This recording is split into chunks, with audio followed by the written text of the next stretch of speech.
मराठी भाषा गौरव दिनानिमित्त आज नाशिकमध्ये मराठी विश्व संमेलन हे जे आहे या ठिकाणी पार पडत आहे। नाशिकमध्ये खरं तर हे जे विश्व मराठी संमेलन आहे हे मुख्यमंत्री देवेंद्र फडणवीस तसेच उपमुख्यमंत्री सुनित्राताई पवार त्याचप्रमाणे उद्योगमंत्री उदय सामंत व अन्न व नागरी पुरवठा मंत्री छगन भुजबळ यांच्या उपस्थितीत जे आहे ते पार पडणार आहेत। आपण जर या ठिकाणी बघितलं तर मोठ्या प्रमाणात या संमेलनाची तयारी ही जय्यत या ठिकाणी सुरू आहे। मोठ्या प्रमाणात स्टेज जो आहे तो या ठिकाणी साकारण्यात आलेला आहे। फुलांची सजावट असेल, रांगोळीची सजावट असेल ती या ठिकाणी मोठ्या प्रमाणात केलेली आहेत आणि तयारी जी आहे ती आता जवळपास अंतिम टप्प्यात या ठिकाणी आलेली आहे आणि दुपारी जवळपास 3 वाजेपर्यंत मुख्यमंत्री असतील, उपमुख्यमंत्री असतील ते या ठिकाणी येणार आहेत। आपल्यासोबत मराठी भाषेचे संचालक आहेत डॉक्टर देवरे सर, काय सांगाल कशा प्रकारची तयारी, काय नेमकं आता?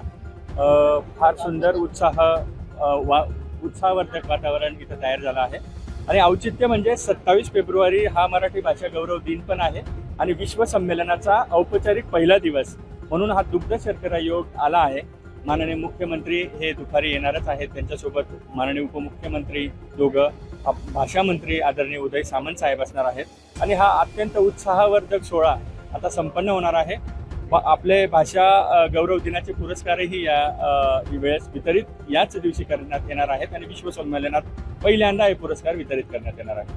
नक्कीच, धन्यवाद सर। आपण जर या ठिकाणी बघितलं तर संमेलनाची तयारी जी आहे ती आता अंतिम टप्प्यात या ठिकाणी आलेली आहेत। मोठ्या प्रमाणात खुर्च्या असतील, साऊंडचे जे बार्स असतील ते देखील या ठिकाणी लावण्यात आलेले आहेत आणि नागरिकांची कुठलीही गैरसोय होऊ नये किंवा कुठलाही अनुचित प्रकार घडू नये यासाठी मोठा पोलीस बंदोबस्त जो आहे तो या ठिकाणी लावण्यात आलेला आहे। जवळपास जे आहे 3 वाजेच्या सुमारास या संमेलनाला जी आहे ती सुरुवात होणार असून आता या ठिकाणी मोठी तयारी जी आहे ती सुरू आहे। आता दुपारी या कार्यक्रमादरम्यान मुख्यमंत्री देवेंद्र फडणवीस हे नागरिकांना काय संबोधित करतात हे बघणं महत्त्वाचं ठरणार आहे। वैभव घुगे, LS मराठी, नाशिक।